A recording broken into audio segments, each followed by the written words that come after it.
सासरे बुवा, शॉपिंग केलं मी लग्नासाठी. साड्या घेतल्यात मी तुमच्याच पैशाने. वरमाई आहे की नाही मी, छानच दिसायला हवं म्हणून माझं शॉपिंग केलंय मी. आता बाकीच्यांचं नाही माहिती मला, पण माझं झालंय. काय झालं? तुला वाटलं असेल ना की अद्वैत आणि नेत्राच्या लग्नामुळे मी खुश नाहीये. अरे तसं नाहीये बिंडोक राजाध्यक्ष. सिरियसली खूप खूप खूप खुश आहे मी. म्हणजे माझ्या हातात असतं ना तर हत्तीवरून साखर सुद्धा वाटली असती मी. खरंच सांगतेय. हे बघ मी साडी दाखवते. अरे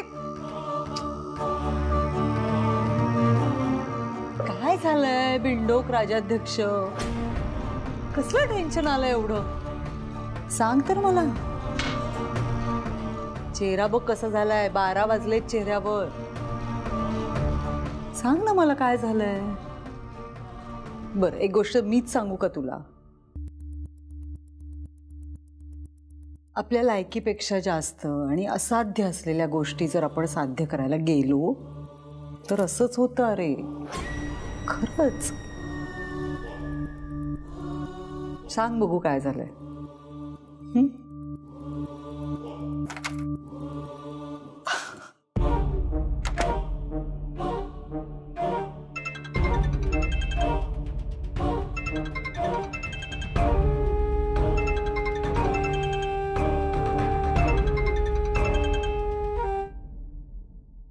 कसे आहात नेत्राचे आजोबा?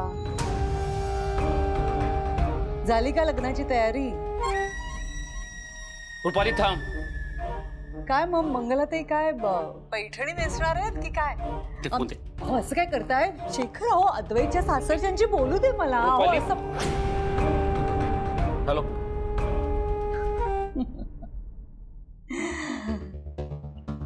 काहीतरी गडबड नक्कीच आहे. इंद्राणी असायला हवी होतीस तू.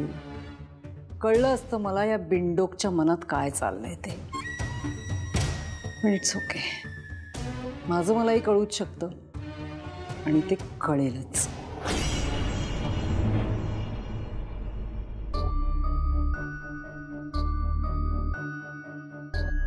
हा बोला आजोबा. राजाध्यक्ष साहेब सगळं ठीक आहे ना?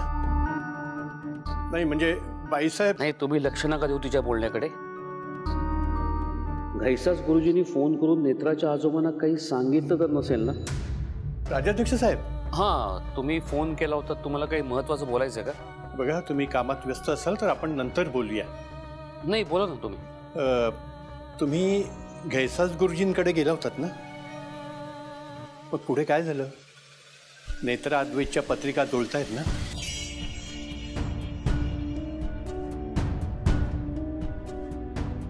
मी त्यांना पत्रिका दिल्या आहेत. मग त्यांचा काही निरोप आला का? नाही त्यांच्याकडनं अजून काही कळलं नाही. मलाच कामाच्या गडबडीत जमलं नाही. हे बघा तुम्ही जर कामाच्या धावपळीत असाल तर मी बोलू का त्यांच्याशी? नाही नको. तुम्ही हे बघा आजोबा तुम्ही काळजी करू नका. तुम्ही निश्चिंत राहा. माझं बोलणं सुरू आहे त्यांच्याशी. बरं. आणि हो त्यांच्या पत्रिकेमध्ये काही ग्रहदोष असेल तर लग्नापूर्वी आपण ग्रहशांती करून घेऊ.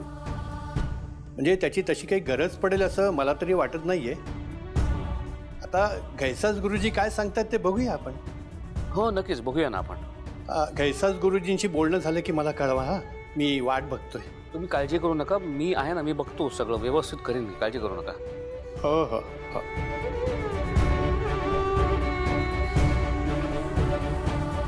नेत्राच्या जीवाला धोका आहे हे मी नाही लपवू शकत. हे ओझं घेऊन मी नाही जगू शकत. नेत्राला मला सांगावंच लागेल.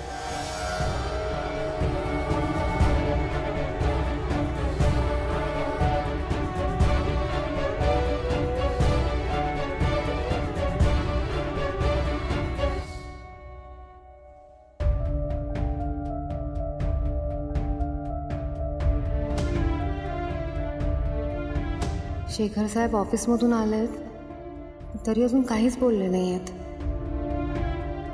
दुपारी काय झालं होतं त्यांना? कसल्या टेन्शनमध्ये होते काय माहीत. काय करू? फोन करू का त्यांना?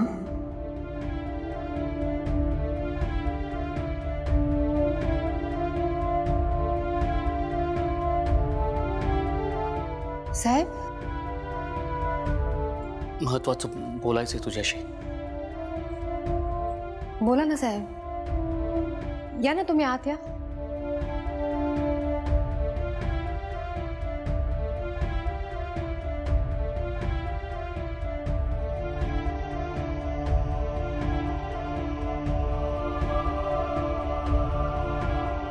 नेत्राला सत्य सांगायला आलेस? मग सांगून टाक सत्य. मग काय होईल माहितीये ना?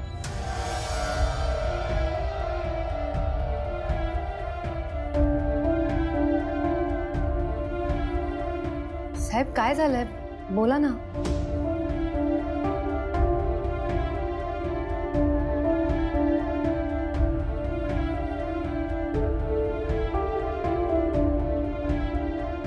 नेत्रा, गोष्ट अशी आहे की तू जर का अद्वैतशी लग्न केलंस तर तुझा मृत्यू होईल, आणि नाही केलंस तर अद्वैतवर आयुष्यभर मृत्यूची टांगती तलवार आहे.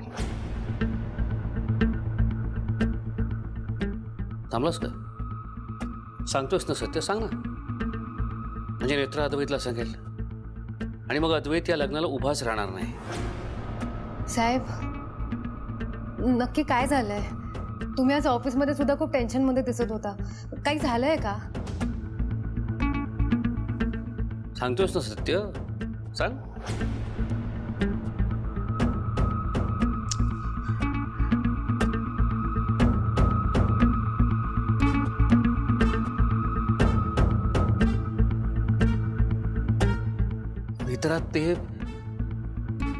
नेत्रा, मीच माझ्या मुलाचा जीव स्वतःच धोक्यात टाकतोय. माझ्याकडे अद्वैतचा जीव वाचवण्याची शेवटची संधी होती, पण मीच ती धुडकावतोय. सांग. साहेब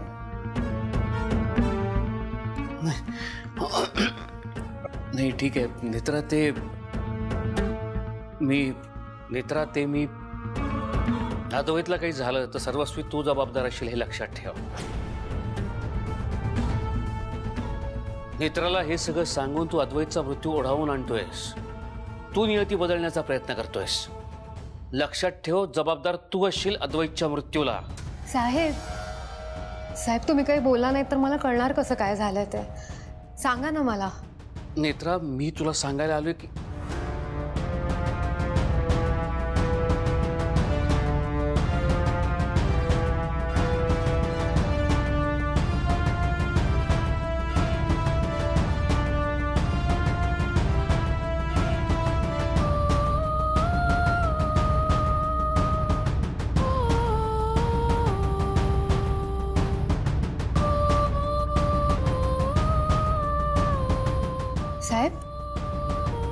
साहेब तुम्ही बसा. तुम्ही 2 मिनिटं बसा इथे. बसा. किती घाबरला? मी पाणी देते तुम्हाला. हे घे पाणी प्या. काय झालं? तुम्ही का घाबरला तेवढे? सावकाश.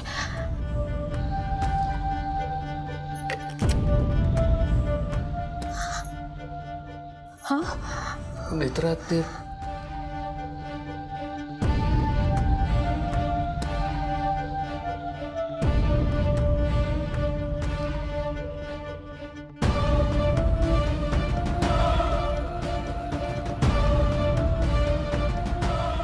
घाबरण्यासारखंच आहे ना हे सगळं. म्हणजे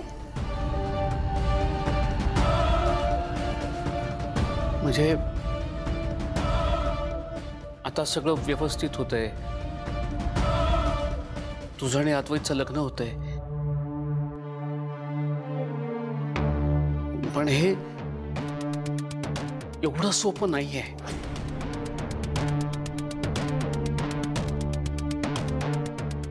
म्हणजे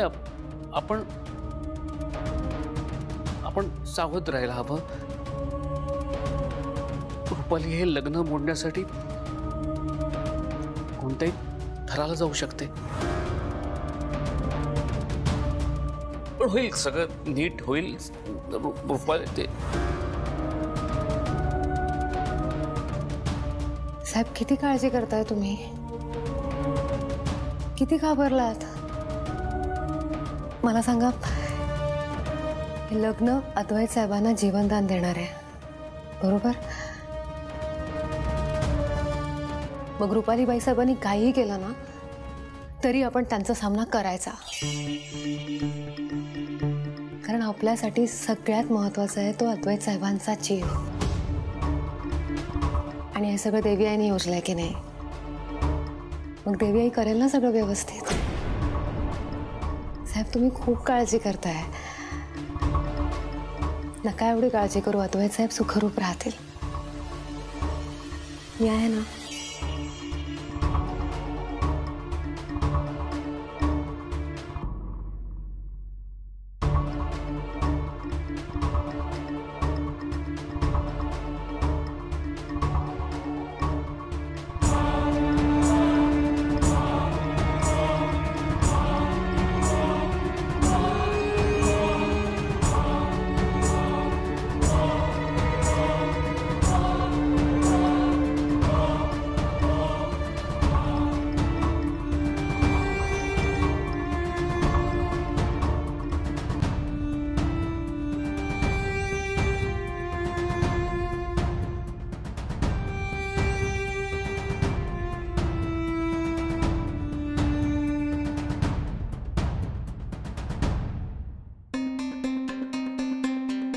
इंद्राणीचा प्रोफाईल फोटो का नाही दिसत आहे मला?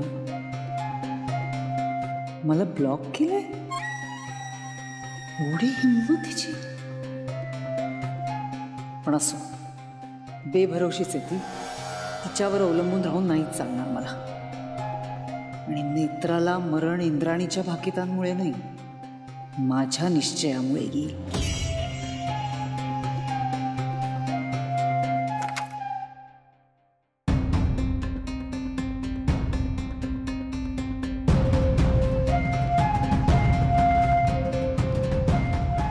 तुला अद्वैत सांगितलं होतं ना कशाबद्दल? लग्नाच्या दागिन्यांबद्दल. हा एवढा अस्सल दागिना तुझ्याजवळ असताना सोन्याच्या दागिन्यांचं काय आहे तुला? कशासाठी हवंय? सोन्याचा मुलामा चढवलेल्या किंवा पॉलिश केलेल्या वस्तूला दागिना म्हणत नाही. आणि कधी ना कधीतरी ही खोटेपणाची झळाळी उतरतेच, जसं तुझं झालंय. अद्वैतनं सांगितल्याप्रमाणे दागिन्यांची खरेदी करायची आणि मोकळं व्हायचं. आणखीन पैसे हवे असेल तर मागून घे. तुला प्रश्न पडला असेल ना, तुझी लायकी नसताना मी तुझ्यावरती एवढी कामं का सोपवलीत? तर असं समज, तू या घरात तशी फुकटच राहतेस, फुकट खातेस, माझ्या पैशावर जगतेस. त्याच्या बदल्यात अद्वैतच्या लग्नासाठी मी तुला कामावर ठेवलंय, मजूर म्हणून. तेव्हा सगळी कामं वेळेत चोख सांगितल्याप्रमाणे करायची. वेळेच्या आधी केलीस, बोनस मिळेल. Good night.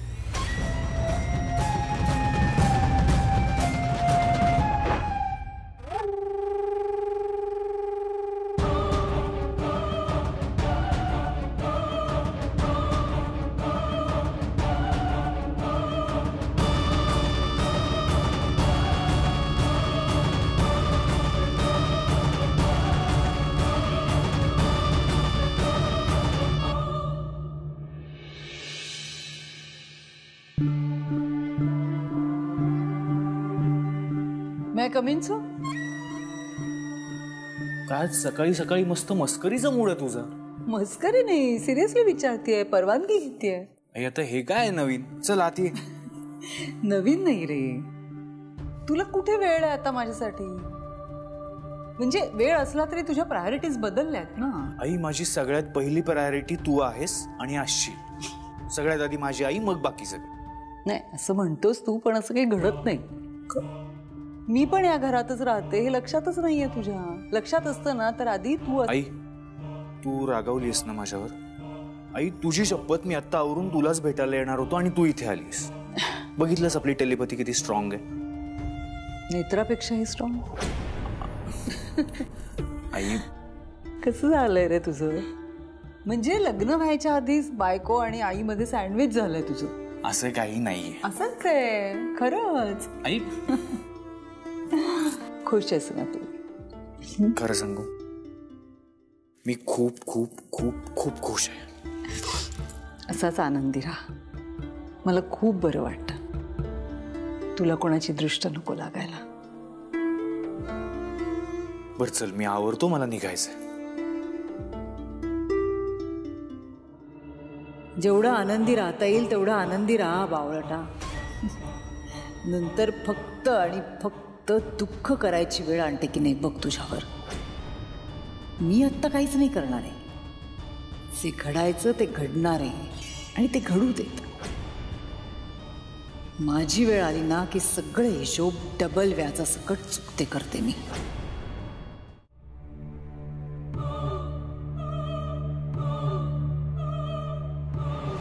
हा विवाह झाला नाही तर तुझ्या मुलावरचा मृत्यूयोग आणखी प्रबळ होऊ शकतो. नेत्रा काही फक्त रक्षा कवच म्हणून कायमची सोबत राहू शकतो, पण हा विवाह झाला तर तुझा पुत्र मृत्यूच्या छायेतून कायमचा होतो. आणि त्याची अर्धांगिनी झाली म्हणून त्याच्यावरचा मृत्यू ती नेत्रा स्वतःवर ओढावून घेतली.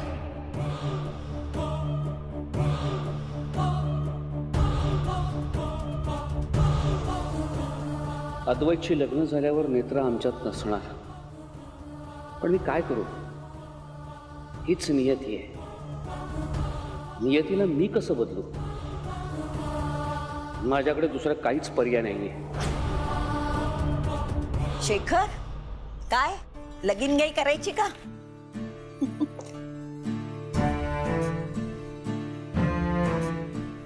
कॉफी.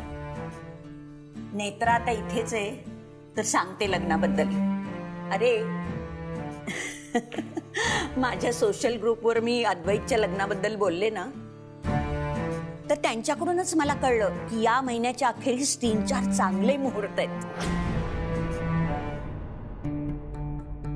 अरे शेखर, तू गुरुजी काय म्हणाले ते सांगितलं नाहीस. त्यांनी मुहूर्त काढून दिला का? नाही, आज काढतील. आणि आणखी काही सांगितलं का? सगळं व्यवस्थित होईल. वा वा. नेत्रा, ऐकतेस ना? Good morning. सुप्रभात. गुड मॉर्निंग बाबा. Good morning. अरे तुझ्या होणाऱ्या बायकोला नाही का म्हणायचं गुड मॉर्निंग?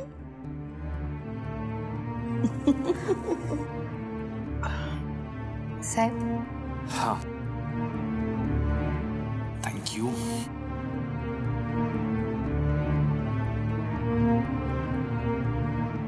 नेत्रा थांब.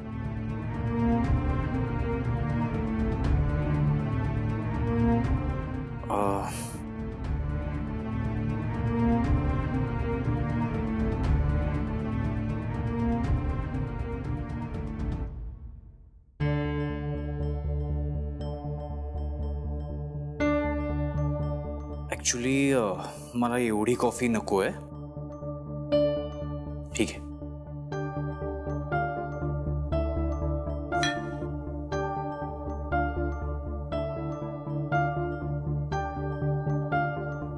काय आधी मग लवकरच उडवून द्यायचा का लग्नाचा बार?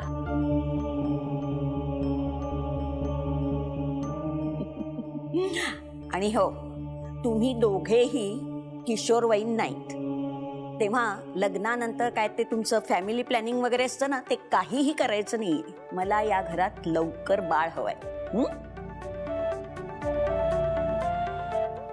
आजी. अरे लाजतोयस काय? तुमचं बाळ घरात आलं ना की बघ, घराचं कसं अगदी गोकुळ होऊन जाईल. बाबा निघूयात आपण. हो, मी तेजसला पुढे पाठवले. आज सेफ्टी ऑडिट आहे ना, पण तूही लक्ष घाल. हो. मी तुला ऑफिसला सोडेन आणि लगेच निघेन. मला महत्वाचं काम आहे. बर. साहेब, तुम्ही बाहेर जाणार आहात तर तेजस साहेब असतील ना अद्वैत साहेबांबरोबर? नेत्रा, तेजस असणार आहे माझ्या बरोबर.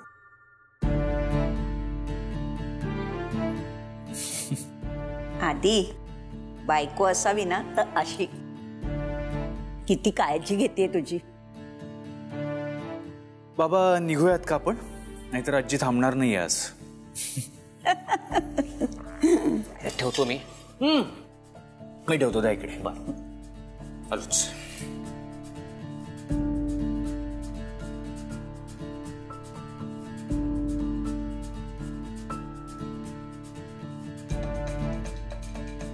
बाय आजी.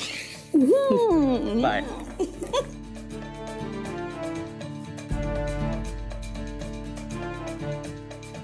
नेत्रा, अद्वैतनी विषय टाळला असला ना तरी तू हट्ट करायचास बाळासाठी.